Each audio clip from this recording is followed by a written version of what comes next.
अस्सलाम वालेकुम। आज हमारे साथ जो शख्सियत मौजूद हैं, इनका नाम उस्मान अहमद खसाना साहब है। ये नज़रिया पाकिस्तान ट्रस्ट के साथ मुंसलिक हैं। मुख्तलिफ अखबारात में कॉलम लिखते हैं। आजकल ख़बरें अखबार के लिए लिख रहे हैं और मुख्तलिफ चैनल्स के साथ ये कंटेंट राइटिंग में मसरूफ़ है। हमारा आज का मौजू है नज़रिया, दो कौमी नज़रिया और नज़रिया पाकिस्तान। इंशाअल्लाह इस पर हमारी तफसीली बात होगी और आपको बहुत सारी मालूमात मिलेंगी। हम इंशाअल्लाह प्रोग्राम के आखिर में एक नतीजा भी निकालेंगे और उम्मीद है कि हमारी कौम, हमारे आज के नौजवान उस पैगाम पर अमल पैरा होंगे। मैं अपने प्रोग्राम का बाकायदा आगाज़ करता हूँ। जी सर। जी उस्मान साहब, कैसे हैं आप? जी अल्हम्दुलिल्लाह, अल्लाह का शुक्र साहब। आज का हमारा मौजू है नज़रिया और दो कौमी नज़रिया। तो मेरा ख्याल है कि आपसे अच्छी शख्सियत हमें नहीं मिल सकती थी इस मौजू पर बहस करने के लिए या बात करने के लिए। तो क्या है सर, नज़रिया क्या है और दो कौमी नज़रिया क्या है? बिस्मिल्लाहिर्रहमानिर्रहीम। पहले तो अपना तारुफ ज़रा हमें करवा दें। साहब, सबसे पहले तो आपका और आपके चैनल का बहुत शुक्रिया। मैंने सोशल मीडिया पे आपके चैनल को देखा और ख़ास तौर पे आपकी जो इस एफ़र्ट को मैंने देखा। मैं इसको ऑन एयर इसलिए भी ख़ास तौर पे रिकॉर्ड पे लाना चाहता हूँ कि हमारी जो यूथ है उनको इंस्पिरेशन मिले। हमारी यूथ का तकरीबन मेजॉरिटी, अगर मैं मुबालगा नहीं कर रहा तो 80 से 90% जो यूथ है हमारी, वो सिर्फ़ इसको स्क्रॉल करने पे, नीचे से ऊपर करने से स्क्रीन को अपना वक्त ज़ाया करते हैं। जबकि अगर हमारे इसी सोशल मीडिया पर इस तरह से एक, जिसे हम कहते हैं ना, बड़ा ज़रखेज़ कंटेंट दिया जाए, अच्छे प्रोग्राम हों, जैसे आपने ये सिलसिला शुरू किया है, तो ये बड़ा काबिल इस्ताइश है। मैं आपको, आपकी टीम को इस पर बाकायदा मुबारकबाद पेश करता हूं। बहुत शुक्रिया। मौजू की तरफ आते हैं। आपने जिस हवाले से बात का आगाज़ किया, ज़ाहिर है मेरा एक ऐसे इंस्टीट्यूशन से ताल्लुक़ है और मेरी एजुकेशन भी उस हवाले से, और ख़ास तौर पे मीडिया में जो मेरा इंटरेक्शन है वो भी इसी हवाले से। तो नज़रिया और दो कौमी नज़रिया, इस बात के, इस दो लफ्ज़ों के, एक जुमले के बहुत सारे पहलू हैं।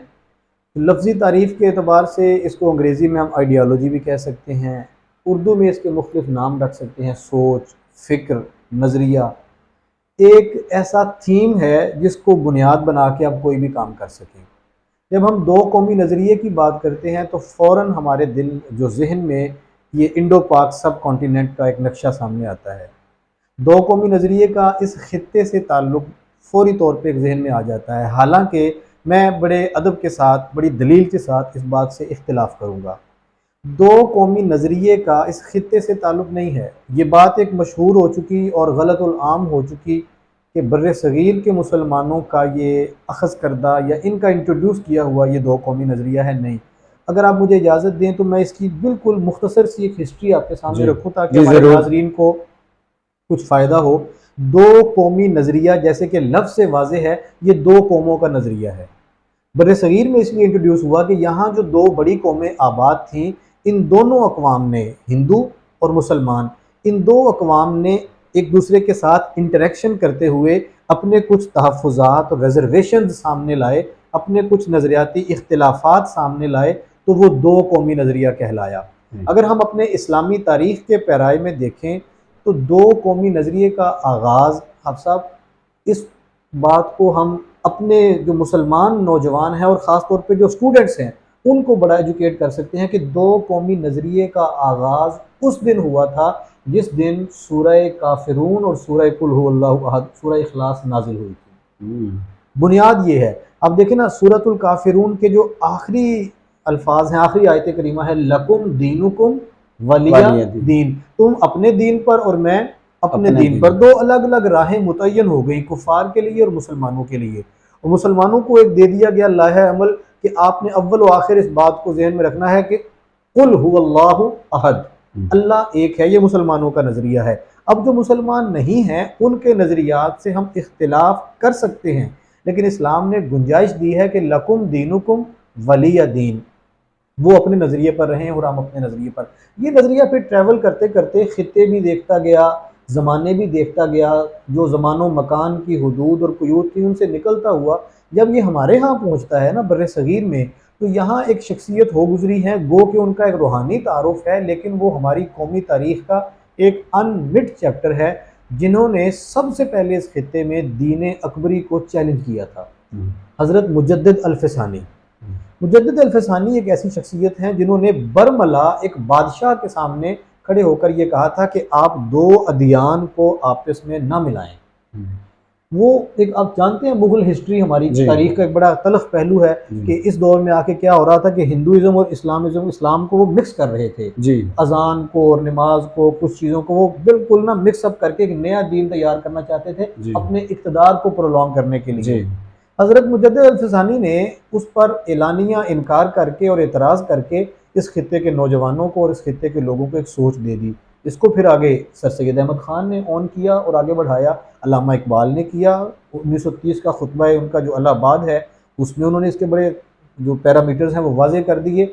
इस तरह ये चलता हुआ आप सब दो कौमी नज़रिया ट्रैवल करता हुआ मेच्योर हो के सामने आया और कायद आज़म ने पूरी कौम को, मैं यहाँ सिर्फ एक जुमला कह के बात को आगे बढ़ाते हैं फिर हम लोग, कि कायद आज़म ने पूरी कौम को, बर्रे सगीर में बसने वाले लाखों मुसलमानों को ये रियलाइज़ करवा दिया था कि आप लोगों की बका दो कौमी नज़रिए के साथ वाबस्ता रहने में है। ऐसे मुसलमान थे जो कहते थे कि अलग अलग ना हों जी, मिल के रहें और काम चला लें।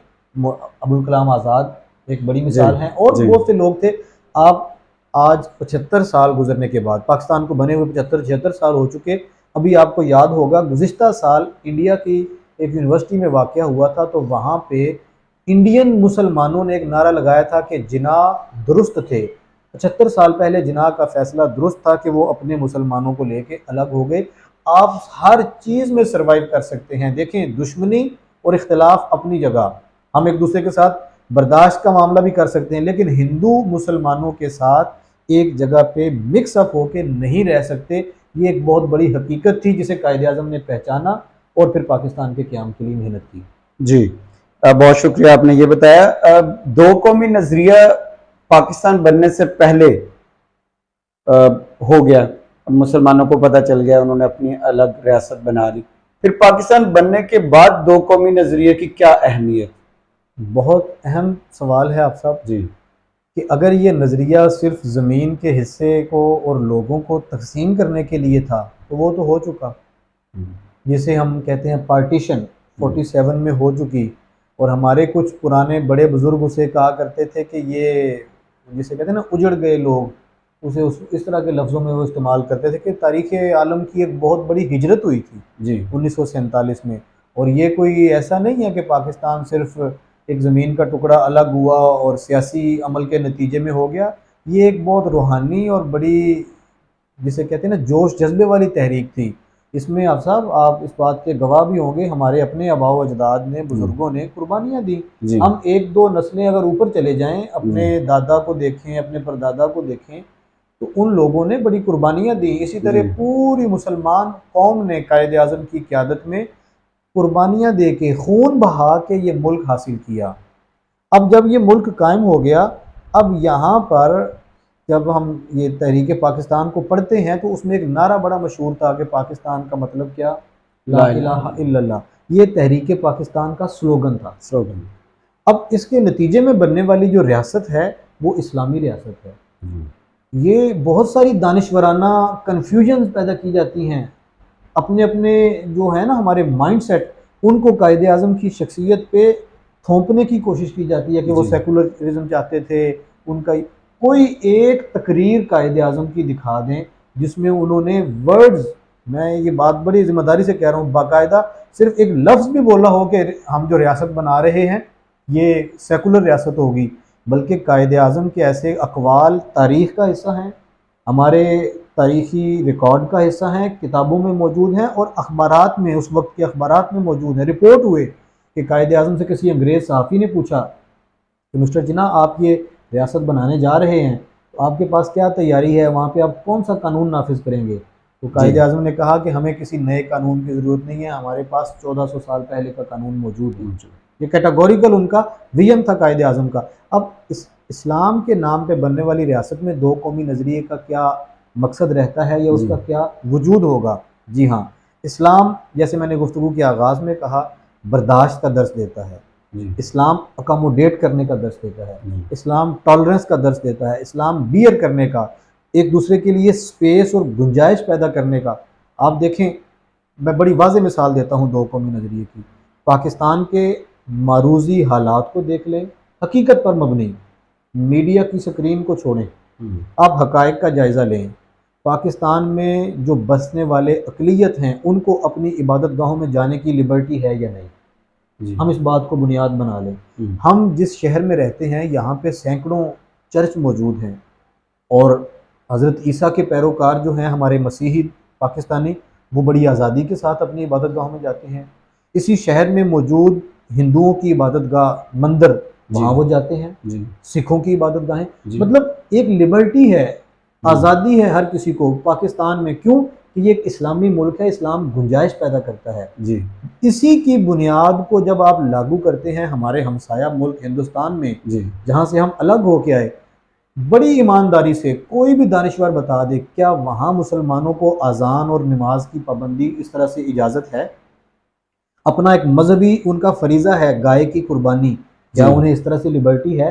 ये वो नहीं, बुनियादी एजेंडा है, बुनियादी फ़र्क है कि जो दो कौमी नज़रिए की हक़ानियत को आज भी साबित करता है। यानी आपके कहने का मतलब है कि चूंकि हम खुद दो कौमी नजरिए की बुनियाद पर हम लोगों ने ये मुल्क हासिल किया, तो हम भी आगे दो कौमी नजरिए को याद रखते हुए अपनी अक़लियतों को जो है वो उनके नजरियात का ख्याल उनकी नज़रियात का और ख्याल रख उनको रहे हैं। जी, हमें हमारा नज़रिया या हमारी जो सोच है वो पाबंद करे भी, हमारा इस्लाम जी। हमें कहता है कि नहीं, आपने गुंजाइश पैदा करनी अच्छा है सर, अपने लिए। नजरिया पाकिस्तान की क्या तारीफ है? जी, ये जो बात हम कर रहे हैं उसी के तसलसल में मैं थोड़ी सी बात जी, को यहाँ पे, जिसे हम कहते मैं हैं ना। थोड़ा सा बता दूं कि अभी तक पाकिस्तान के आइन में नजरिए की तारीफ नहीं की गई अच्छा जी। और मुख्तलिफ दानिश्वर हलकों के कहने के बावजूद, एक दो दफ़ा कोशिश के बावजूद अभी तक भी नजरिया पाकिस्तान की तारीफ मुकम्मल नहीं है। जी हाँ, जी, यहाँ मैं थोड़ी सी बात को ना इसके बैकग्राउंड में जाना चाहता हूँ। आइन जी, की आपने बात की, 12 मार्च 1949, जी, ये एक बड़ा तारीख़ी दिन है हमारी कौमी तारीख़ का। मैं अगेन अपने नाजरीन के लिए दोहरा देता हूँ, जो हमारी पहली असम्बली थी ना, कानून साज असम्बली, जी, जिसमें कायद आज़म ज़ाहिर है रियासत के सरबराह थे, गवर्नर जनरल थे, जी, और लियाकत अली ख़ान जी, जो हमारे पहले वज़ीर आज़म हैं। जी, उन लोगों ने, ये लोग सिर्फ हमारे हुक्मरान नहीं थे, जी, ये सिर्फ असम्बलियों में कायदे ऐवान या वज़ीर आज़म या गवर्नर जनरल नहीं थे, जी, ये लोग बानियाने पाकिस्तान थे। जी, ये पाकिस्तान की कश्ती को उस डूबते हुए समुंदर से निकाल कर लाए थे। जी, इन लोगों के दिलों में एक जज्बा था, एक एहसास था, और साथ ही साथ ये लोग विजनरी थे, जी, काबिल थे। इन लोगों को पता था कि हमने पाकिस्तान को किस नहज पे लेके जाना जी, है। इस पहली असम्बली ने एक पैरामीटर सेट कर दिया। जी। अब आते हैं आइन की, जो आपने बात की कि आप उसमें करारदाद दर्ज नहीं। मकासद मैं पर करारदाद मकासद की जी, तरफ आना चाहता हूँ कि 12 मार्च 1949 को वो 9 निकात और फिर एलेबोरेट होकर 12 जी, निकात, जी, वो एक पूरा लाहा अमल दे दिया। जी, और उस लाहा अमल को हर आइन में इस तरह से तस्लीम किया गया, वो हमारे पुराने आइन हो या जो मौजूदा आइन है जी, 73 का कॉन्स्टिट्यूशन, जी, हर आइन में दिबाचे के तौर पे ये हमारी करारदाद मकासिद मौजूद है। जी, सो करारदाद मकासिद को जब हम पढ़ते हैं एक एक करके, उसमें हमारे दो कौमी नज़रिए की और नज़रिए पाकिस्तान की बड़ी वाज़ेह तशरीह मौजूद है। जी, मिसाल के तौर पे मैंने अभी बात की अक़लियतों के हुकूक़ की, ये करारदाद मकासिद का लाज़मी जुज़्व है। जी, इसमें अगर हम बात करें इस्लामाइजेशन की, करारदाद मकासिद में बड़ा वाज़ेह तौर पे मौजूद है कि पाकिस्तान में निज़ाम कौन सा नाफिज़ुल अमल होगा। और पहले ही आर्टिकल में, आइन के आगाज़ में ही ये वाज़ेह कर दिया कि हुक्मरान कोई भी हो, वो 2/3 अक्सरियत लेके आए, वो 4/3 अक्सरियत लेके आए, जी, जी, मैं जुमलतन ये बात अर्ज़ कर रहा जी, हूँ, जी, उसको ये बात ज़हन नशीन रखनी चाहिए कि इक़्तिदार आला का मालिक अल्लाह जी, ताला है, और ये जी। बात हमारे आइन में दर्ज है। अच्छा सर, क्या आज जिस तरह से हम लोगों ने दो कौमी नजरिए पे शिद्दत से अमल करते हुए ये मुल्क हासिल किया, क्या आज हमें ज़रूरत है 75 साल बाद के हम नजरिया पाकिस्तान और दो कौमी नजरिया और नजरिया पाकिस्तान पे उसी शिद्दत से अमल करते हुए हम एक कौम बन जाए, जो कि नहीं हो पा रहा? बहुत ज़्यादा गली रेलिवेंट। गली हम लोग तकसीम हैं, मैं हम बरादरी में तकसीम है, हम मजहबी लिहाज से तकसीम है, हम और अमीर गरीब में, मतलब हमारा अभी तक एक कौम बनने का जो सही मेयार था वो नहीं कायम हुआ। मैं आपकी बात को बल्कि अगर तायद करूं तो ये आप कह रहे हैं कि दो कौमी नज़रिया तो हम बड़ी शद्दोमद से लेके भी आए और उसको संभाल के बैठे हुए हैं। अगर हम एक कौमी नज़रिया ही बना लें जी, एक कौमी बन जाएं जी, तो ये आप सब हमारी तारीख का बड़ा एक तलख पहलू है जी, जिससे मैं जितनी भी कोशिश करूं ना हम जान छुड़ा नहीं सकते जी, इससे राह फरार मुमकिन ही नहीं है जी, कि हमने इज्तिमाई तौर पर भी जी, और इनफरादी तौर पर भी कोताहियाँ की हैं। जी, और वो कोताहियाँ ऐसी हैं आप साहब कि जिनका सद्देबाब नस्लों को करना पड़ेगा। जी, ये किसी एक जनरेशन का काम नहीं है। जी, हमने अगर कुर्बानियाँ दे के ये मुल्क हासिल कर लिया तो जो हमारा मकसद था ना जी, हमने उस मकसद को छोड़ दिया। जी, बातें सारी हर बंदे के इल्म में होती हैं, कमियां क्या हैं, कोताहियां क्या हैं, वो आपने जैसे निशानदेही की कि फ़िरका वारियत है, सियासी तकसीम है। मैं यहाँ पे ज़रा ज़िमनी तौर पे ये बात ज़रूर अर्ज़ करना चाहता हूँ कि जो सियासी तकसीम है ना आप सब, आप ज़ाहिर है मुझसे ज़्यादा साहिब इल्म हैं, आप अंदाज़ा लगा सकते हैं बखूबी नहीं आप भी माशाल्लाह बहुत। हमारी जो पिछली तारीख है ना जी सियासत की, जी, मार्शलाओं के अदवार को निकाल के जितनी भी तारीख है वो 90s की हिस्ट्री बड़ी शदीद और बड़ी तलख हुआ करती थी जब टू पार्टी सिस्टम था। जी, मुस्लिम लीग नून या मुस्लिम लीग और पीपल्स पार्टी का बाहमी इख्तलाफ और एक दूसरे के खिलाफ मुख्तलिफ मुहिम्मात तहरीकें। लेकिन मेरा ख्याल है कि आप तायद करेंगे कि वो तमाम तर इख्तलाफात के बावजूद इस कदर तकसीम और आलूदगी का शिकार नहीं थी जो गुज़िश्ता 8-10 साल में हो चुकी जी। है।